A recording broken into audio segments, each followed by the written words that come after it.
Alright guys, so before we get into this video, I just want to say I don't know what caused the YouTube algorithms to randomly start blessing this channel. Hopefully it continues, but over the last couple of days I've had like one video get 50,000 views, another one get 27,000 views, which is totally out of the ordinary. So let's keep it going. Like, comment, subscribe, all of that good stuff. Welcome to all of the new subscribers on the channel. All of that helps me to continue to cover the stories that I think are important to cover. So with that being said, let's go ahead and get into the nightmare reality that is Israel's onslaught on the people of Gaza. So obviously Biden had his State of the Union address yesterday. I'm going to have a separate video on that coming out later today. And in that, he announced a new proposal that he has to try to get around the Israeli blockade of humanitarian aid from getting into Gaza. And it's this seaport proposal. We'll get into all of the details there. But I just wanted to touch on this for a second, because we got reports that one of these aid drops that the Biden administration has been doing ended up killing 5 people in Gaza after one of the parachutes failed. So a little bit of details on that here from Al Jazeera. They say 5 people were killed and several others were injured after a parachute landing a humanitarian airdrop failed to open, bringing a pallet crashing down onto a crowd of people waiting for food in the north of Gaza City's Shati refugee camp. They say the government media office in Gaza confirmed the casualties after the incident occurred on Friday, lambasting the useless airdrops as, quote, flashy propaganda rather than humanitarian service, and calling for food to be allowed through land crossings. And they're 100% correct. That is exactly what these airdrops are. So, I mean, the airdrops, first off, they're an open admission that the Israeli government is intentionally and unnecessarily blocking aid, upwards of 70 or so percent of it, from getting into Gaza, because starving the people of Gaza is a tactic of their war, okay? This isn't them preventing dangerous weapons from getting to Hamas. This is them intentionally preventing food and water and medical supplies and other forms of humanitarian aid from getting to these starving people. Okay, that's what this is. And this is an admission of that. Because if Israel was allowing adequate access in, and they weren't intentionally blocking that humanitarian aid, you wouldn't need to do this. So that's number one. Number two, the airdrops, the reason we know that it's just sort of like a PR effort from the Biden administration that's under incredible amounts of pressure right now from his own base, from the American people, to get a ceasefire in Gaza, to deliver more humanitarian aid to Gaza. We know that it's just a PR ploy, because if you do the math on it, logistically it is impossible for parachuted in aid drops to be able to supplement land deliveries of aid. It's just not logistically possible for this method to be used to deliver adequate aid to the people of Gaza. There are hundreds, if not thousands, of trucks that are being stopped by the Israelis from getting into Gaza. They're filled with aid. They're filled with basic supplies that people need to survive. Okay?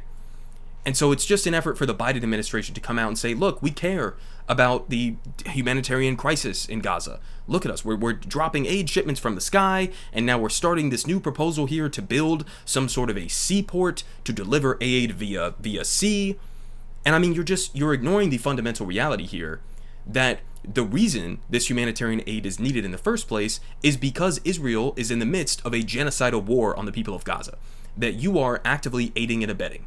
And we'll get to an update on that here in a second, because we got new reporting from The Guardian basically showing that the Biden administration, on top of the aid that we already knew about, hundreds of millions of dollars of it going to Israel and giving them weapons that are being used on the Palestinian people in Gaza. Not only that, but they've been using under the table, sort of like more covert, hidden means to shovel dozens and dozens of different weapon shipments to Israel as well. And so a little bit of details here on the seaport aspect of this, right? So from The Guardian, they say U.S. forces will build a temporary dock on the Gaza shoreline to allow delivery of humanitarian aid on a large scale. We'll circle back around to what they think a large scale is. Joe Biden announced in his State of the Union speech, amid warnings of a widespread famine among the territory's 2.3 million Palestinians. They say he promised, quote, no U.S. boots will be on the ground, and said this temporary pier would enable a massive increase in the amount of humanitarian assistance getting into Gaza every day. Okay, so first off, no U.S. boots on the ground. So what exactly is this? You're going to build like a floating port, from U.S. ships that are off the coast of Gaza to avoid having U.S. boots directly on the ground in Gaza? That's the goal here? And you think this is going to be able to supplement the hundreds, if not thousands, of trucks that are needed every single day filled with aid to get to the people of Gaza? And it also just ignores the reality, again, that the reason this humanitarian aid is needed in the first place is because of Israel's bombing campaign, is because of their invasion, that you are fully backing and endorsing. So, like, step one, if you genuinely cared about the humanitarian crisis in Gaza, would be to force Israel to stop the bombing of Gaza. That would be number one. Or at least, bare minimum, force them to stop the blockade of aid from getting into Gaza. It's not even just the Israeli government themselves and the IDF, it's also them enabling Israeli civilians who are stationed at the border in the north of Gaza, who are setting up bouncy castles and handing out popcorn and candy to people as they're protesting the aid shipments and blocking them from getting in. That's happening with Israeli government approval. So to just completely pretend as if you are not actively creating this humanitarian crisis, which is then leading to you needing to go around your supposed ally who's blocking the aid from getting in, I mean, it is preposterous from any single angle that you want to look at this, right? He also said this: to the leadership of Israel, I say this: humanitarian assistance cannot be a secondary consideration or a bargaining chip. Protecting and saving innocent lives has to be a priority. So again, if saving innocent lives is a priority, stop the fucking war. Stop the invasion. Stop the bombing. That's step number one. I mean, that is the bare minimum that you could possibly ask for. And this is why it's also ridiculous that Biden is coming out and Kamala is coming out and talking about this idea of like, we're going to try to push for a 6-week temporary ceasefire. And then it's like, well, what happens after that? Israel's just going to continue the genocide? So Hamas gives back all of the hostages, and then Israel continues the onslaught in Gaza. And you think that's some sort of a lasting solution. And so they continue down here. They say, the scheme, which I think it's accurate to call it a scheme because it's absurd as a plan, will take several weeks to put into action. Okay, so already you're too late. There are children, and adults for that matter, but children who are dying of starvation right now inside of Gaza. That's already happening on a daily basis in Gaza right now. So if you're talking about, it'll maybe take us weeks, maybe a month to set this thing up, and then maybe we'll get some of the aid delivered in, you're already too late. You're months late, in fact. They say it's going to take weeks to put into action. However, carrying the risk of supplying too little relief, too late, right? While aid experts welcomed it as a step in the right direction, they said it was a less effective way of getting aid into Gaza than the U.S. using its leverage to make Netanyahu's government open more land routes to more humanitarian assistance. Yeah, of course it is. I mean, is it easier to send ships, right, full of aid from and they're routing this through Cyprus. Okay, so it's going to go from wherever it's the origin point of it is, whether it's the United States or Europe, and then it's going to go down to Cyprus, and then it's going to go through the Mediterranean Sea to this floating port in the Mediterranean Sea by the Gaza coast, and then maybe they'll be able to get it onto land somehow without having U.S. troops on the ground to do this. And this is somehow easier than just using the leverage that the United States has over Israel to force them to just let the aid in. That's being held up at the border right now. It's just a complete fucking joke. It's just PR. It is just PR for Biden to be able to pretend as if he cares about the humanitarian situation. You don't. You cannot pretend like you care about the humanitarian situation while you are actively arming and funding the thing that is creating the humanitarian crisis. You can't say those things at the same time. They say, quote here, from Jeremy Dyke, I think is how you pronounce his name, a former senior aid official in the Biden administration who now works for Refugee International Aid. He said, this just shows the lengths to which President Biden is being forced to go to avoid actually putting meaningful pressure on Netanyahu. Exactly. They say the temporary pier will be built by U.S. military engineers operating from ships off the coast of the old Gaza City port in the Ramal district, aid sources said. U.S. troops would not need to step ashore, but could build the floating dock from ships ashore. Think about this fucking roundabout shit that they're doing here. Dropping aid from parachutes from planes that are now, sometimes the parachutes fail and they drop and kill a bunch of civilians who are starving and desperately trying to get the aid. Now you're going to set up this floating port in off the coast of Gaza just to avoid applying any pressure on Bibi. That's what this is for. I mean, Jesus Christ. And also, maybe a valid question to ask right now is like, why does Gaza not have a functioning airport? Why do they not have a functioning seaport? That's a good question, right? Could it possibly be because Israel, even years and years and years ago, before October 7th, was already occupying Gaza and preventing them from having those kinds of operations in place? That's another question that needs to be asked. They continue down here from another U.S. official, saying this port, the main feature of which is a temporary pier, will provide the capacity for hundreds of additional truckloads of assistance per day. So I've talked about this before October 7th, okay? Gaza, because it was already under an Israeli blockade and effectively an Israeli occupation on all sides, they already needed like 500 trucks a day that were getting into Gaza. Okay, before October 7th, before Israel created arguably the world's worst humanitarian crisis, on the face of the planet. So before October 7th, they already needed 500 trucks a day. Right now, there's less than 100 that are getting in, or around 100 that are getting in. So to say that you're going to have a couple hundred more trucks worth of aid potentially getting in through this hypothetical seaport that may or may not be done weeks from now, that's not going to be enough. Even in a dream scenario where everything goes perfectly according to plan, that's still not going to be enough. You need, experts are saying, at least 500 trucks a day, if not upwards of over 1,000 trucks a day worth of aid getting into Gaza. And we're talking about maybe raising it from the 100 that are getting in now to maybe 300, maybe 400, and it's going to take place weeks from now. This is not enough. And so, again, evidence that it's just sort of a PR ploy here from the Biden administration.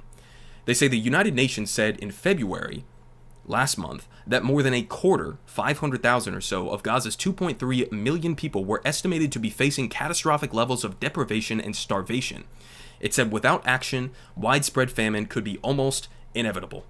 They say Israeli officials will be able to conduct inspections of the aid shipments. In Larnaca, administration officials said. So, on top of just the underlying ridiculous nature of all of this, you're also still going to allow Israeli officials to inspect this aid as if the United States is sending in weapons to Hamas? What are we doing? What are we doing? So you're also adding, on top of this potentially taking weeks to even get up and running in the first place, you're also adding the origin of the problem back into the equation. The origin of the problem being that Israelis, their government apparatus, their military apparatus, is blocking aid from getting in by putting completely unnecessary obstructionist policies and strategies in place, right? Where we're going to look through the truck, we're going to unload the truck 3 different times. If there's a scalpel in there, that you use for a surgery, which is obviously needed at this point, then we're going to completely reject the truck and send all of the aid back to the back of the line. If there's a tent pole in it, because we need tents for the million or so people who are currently completely displaced in Rafah, if you have a tent pole in it, we're going to reject the truck. So now you're injecting that obstructionist Israeli presence into this supposed workaround that's supposed to be going around the obstructionist Israeli presence. What part of this makes sense, guys? They say that the independent U.S. Senator Bernie Sanders welcomed the proposal, but said that the obstructionism of the Israeli government, quote, led to this incredible situation in which a U.S. ally is using U.S. weapons and equipment to block the delivery of U.S. humanitarian aid. I mean, it's totally ridiculous. I don't think there's ever been a situation in modern U.S. history where we have had to go around one of our own allies in order to get humanitarian aid somewhere because of how brutal and genocidal they are being. Bernie went on, he said, and now American taxpayers have to pay even more, on top of the weapons we're giving to Israel, by the way, to now build a port to get aid to the starving people, because Israel will not allow it to be driven safely and efficiently across the border.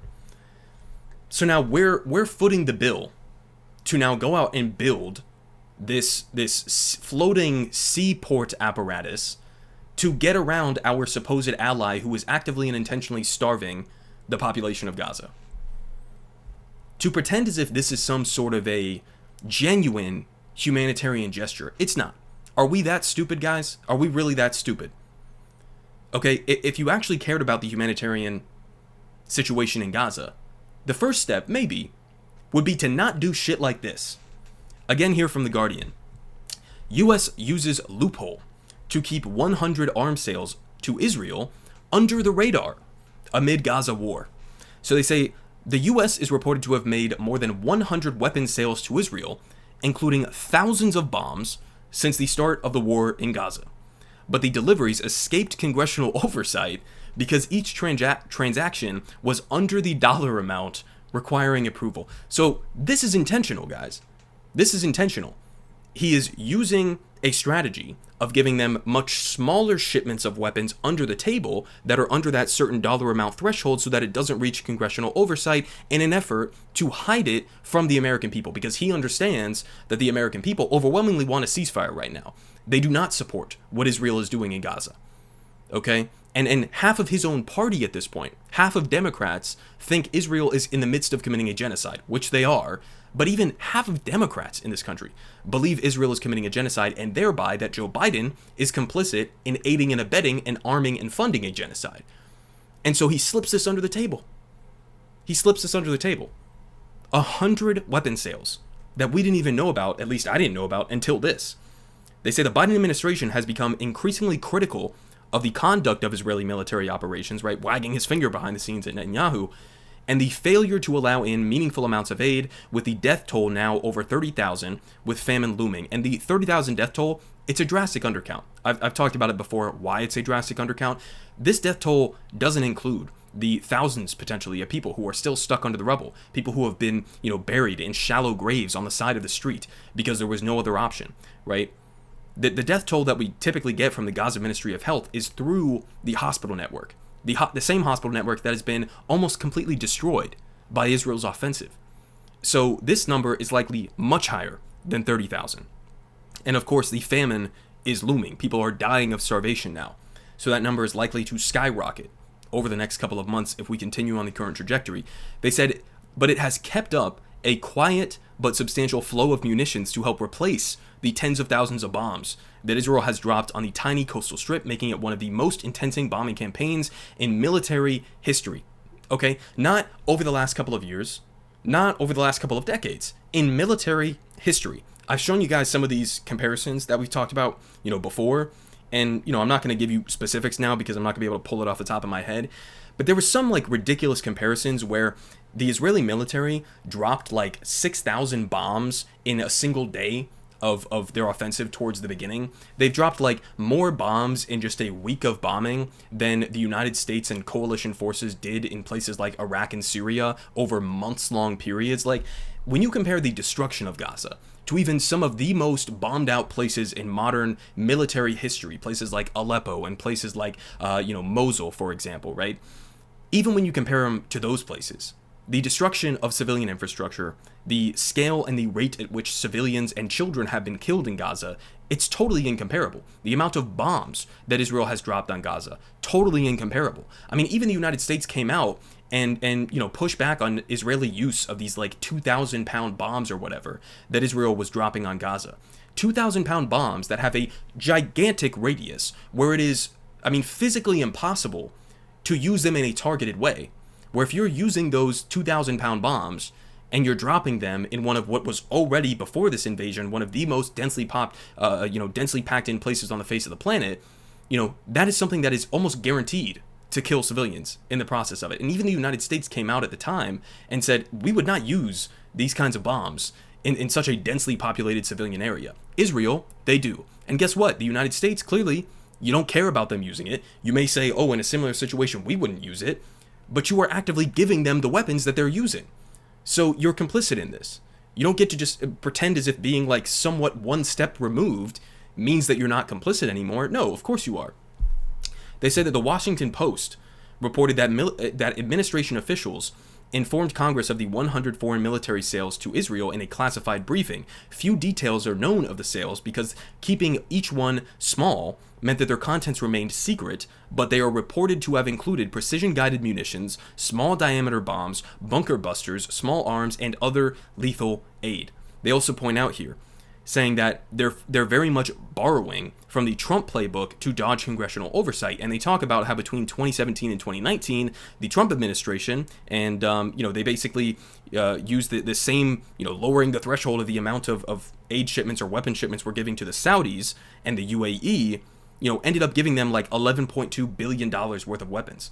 And of course, Trump was directly complicit in what at the time was being called a genocide of the people of Yemen, with the Saudi-led bombing in that country as well. And by the way, now the United States is bombing the Houthis in Yemen as well, in response to Houthis going out into the Red Sea and trying to attack ships to protest Israel's genocide in Gaza.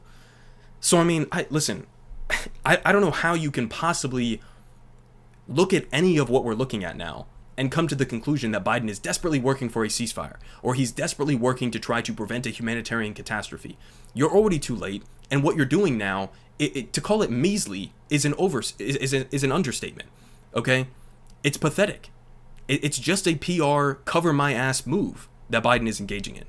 And again, this aid that he was hiding from the American people here was on top of the $320 million in precision bomb kits that were sent in November, and 14,000 tank shells costing $106 million, and then $150 million of fuses and other components needed to make 155 millimeter artillery shells back in December.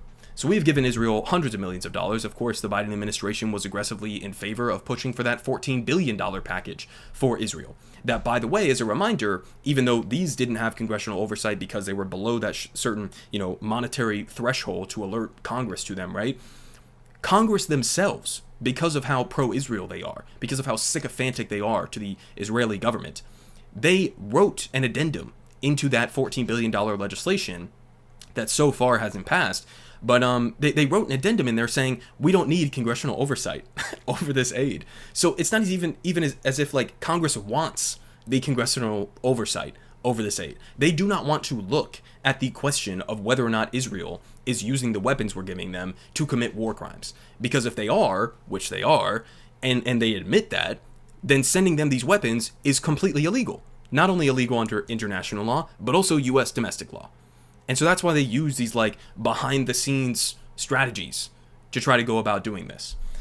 And so I'll go ahead and finish off the video there. I have a couple other Israel related things that I'm going to get to in either tomorrow video or later today video. But I mean, again, when you have U.S. airdrops of aid supposedly going to help the people of Gaza, that are being called useless and flashy propaganda rather than humanitarian service, and that are now actively killing people in Gaza as they fall from the sky. When you have the Biden administration going to these lengths, these efforts to get around putting pressure on the Israeli government to stop the bombing and stop the invasion, number one, but to also allow humanitarian aid in. I mean, what are you supposed to take from this? At the same time as they're sending them secret weapon shipments under the table. How are you supposed to read into this? Other than Joe Biden, his administration, are fully endorsing, fully backing what Israel is doing right now. They can finger wag behind the scenes. They can come out and use rhetorical, strategies to try to convince people that, we have much disagreement with Netanyahu's strategy. But if you are not using the leverage that you have at your disposal to change the dynamics of Israel's genocidal war on the people of Gaza, then nobody is going to believe you, and they shouldn't.